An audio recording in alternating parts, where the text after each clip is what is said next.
Selamat pagi.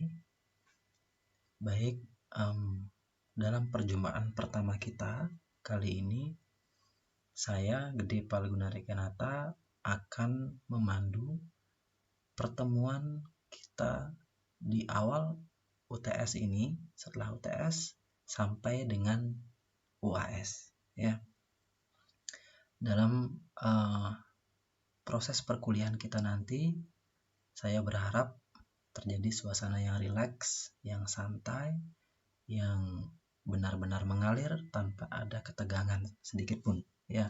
Karena statistika sebagai suatu ilmu yang dianggap sulit tentu tidak akan mampu atau tidak akan enak kalau kita belajar dengan suasana yang tegang, ya.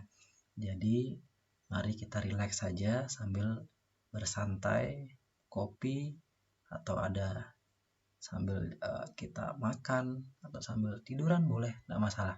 Sambil meditasi juga tidak masalah, ya. Jadi intinya tetap dalam suasana yang rileks, ya. Nah, di sini saya diminta untuk mengampu perkuliahan di statistika Stifar Mahaganesa ini di pertemuan ke-9 sampai ke-14 nanti.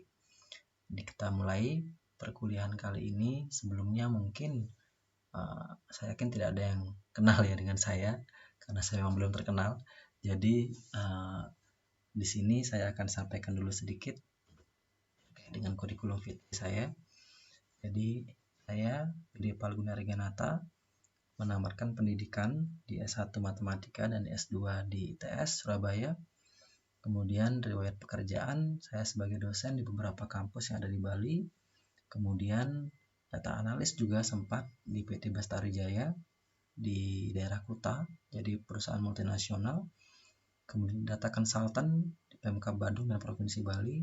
Kemudian juga pernah menjadi data analis di Yamaha Flagship Bali, Kepala Pusat Data Science dan Teknologi Informasi Pusdatin di Denpasar Institute saat ini. Kemudian sering memberikan trainer data manajemen pada lembaga institusi publik seperti BNI, LPMP di Papua, kemudian Fakultas Ekonomi Udayana dan UNHI dan yang lain-lain. Dan terakhir juga menulis buku bertema statistik dan topik-topik yang lain, ya. Jadi sekian untuk pengantar saya, salam kenal juga sebelumnya. Baik, semoga kita akan semakin dekat dengan melalui materi-materi yang nanti kita akan diskusikan, ya. Baik, untuk pertama kali kita akan membandingkan antara data kualitatif dan analisis yang bersifat kuantitatif, ya. Oke, sebelum saya masuk ke dalam materi, silahkan disimak gambar berikut. Oke, lihat apa yang tampak pertama kali dari gambar ini. Apakah harimau, apakah monyet? Silahkan nanti jujur, nanti saya akan coba evaluasi, ya. Gambar berikutnya, ada kelinci atau ada bebek? Silahkan dicek, disimak mana yang gambar pertama kali Anda lihat, ya. Nah, kedua gambar tadi akan mengantarkan kita sebagai langkah intuitif untuk mengetahui apakah kita cenderung berotak kanan atau berotak kiri, ya. Cenderung nanti berada di ranah kualitatif atau di ranah kuantitatif, ya. Nah, silakan lihat dalam tabel ini bahwa terdapat perbedaan yang mendasar antara penelitian yang bersifat kualitatif dengan yang bersifat kuantitatif, ya. Nah, silakan dibaca di sini. Tentu tidak semua saya uraikan, tetapi yang paling penting menurut saya di sini adalah dalam hal generalisasi, ya, bahwa kalau kualitatif hasilnya adalah bebas dari ikatan konteks dan waktu, sedangkan dalam kuantitatif ini hanya mungkin dalam ikatan konteks dan waktu. Jadi kalau kita berbicara ruang dan waktu, maka ini yang sifatnya kuantitatif, ya. Nah, kalau kita berbicara sifat realitasnya, maka di kualitatif ini cenderung merupakan konstruksi pemikiran, ya. Sedangkan kalau kuantitatif ini merupakan suatu hal yang konkret teramati, ya. Di situ perbedaan yang mendasar antara kuanti dan kuali. Nah, kita lihat dari desain, metode kuantitatif ini sifatnya spesifik, jelas dan rinci. Ya, tentu semua steady, mantap sejak awal dan dapat menjadi pegangan langkah demi langkah. Kalau kualitatif sifatnya umum, ya, lebih fleksibel dan nanti akan berkembang dalam proses penelitian. Jadi tidak hanya berhenti ada aturan mainnya, tetapi ini akan lebih meluas, ya.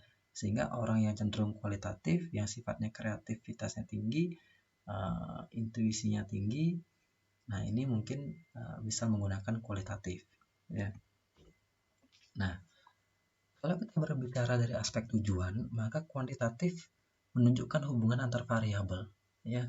Kemudian menguji teori dan mencari generalisasi, ya. Kalau kualitatif ini menemukan pola hubungan yang bersifat interaktif, ya. Kemudian berusaha menggambarkan realitas yang kompleks.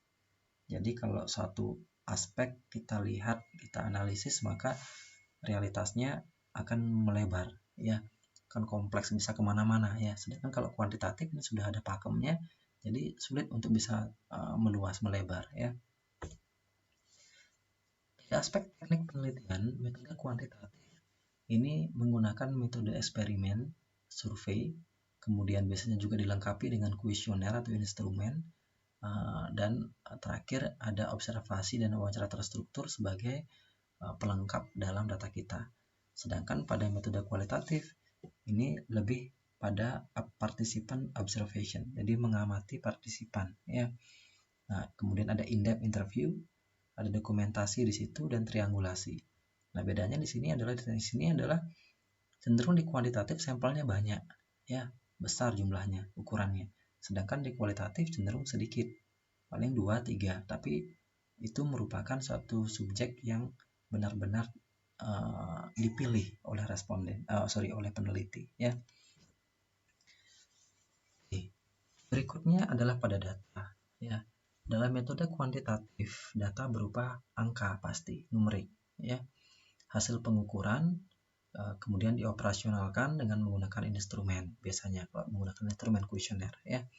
Sedangkan kalau metode kualitatif sifatnya deskriptif atau menggambarkan, ya. Nah, di sini datanya dapat diperoleh dari dokumen pribadi, catatan lapangan, kemudian ucapan dan tindakan dari responden sendiri. Nah, dari sisi sumber data, sampelnya sudah tadi saya sampaikan bahwa kalau kuantitatif jumlahnya besar, ya. Kemudian sifatnya harus representatif, mewakili, karena kita berbicara generalisir populasinya, maka tentu harus mewakili. Nah, sedapat mungkin random dan ditentukan sejak awal. Kalau metode kualitatif ini jumlahnya kecil, sampelnya, ya, nggak banyak, tetapi memang benar-benar pilih, merupakan sampel pilihan, ya. Tentu kalau seperti itu tidak representatif dalam mewakili fenomena yang sifatnya general, ya. Kemudian lebih cenderung pengambilan sampel karena dia dipilih tentu purposif, ya, nggak bisa random. Kalau kita berbicara di kuantitatif tentu random, dan nanti proses pemilihannya akan berkembang selama proses penelitian. Jika memang kurang mampu menggambarkan fenomena, maka dia akan memilih lagi, peneliti akan memilih lagi responden yang relevan. Nah, usulan desain, kalau kita berbicara metode kuantitatif, ini kita berbicara dengan literatur yang berhubungan dengan masalah dan variabel yang diteliti, ya. Jadi literaturnya harus kuat sekali, harus banyak sebagai supporting artikel, supporting dari kontennya nanti, ya. Prosedurnya spesifik, rinci, kemudian masalah juga dirumuskan dengan spesifik. Ini semua spesifik di sini, ya. Sedangkan di kualitatif, nah, literaturnya ini bersifat sementara, bukan menjadi pegangan utama, ya. Prosedurnya umum, tidak ada hipotesis di sini, karena nanti akan menemukan hipotesis sendiri, baru diolah lagi kalau kita berbicara mixed method, ya.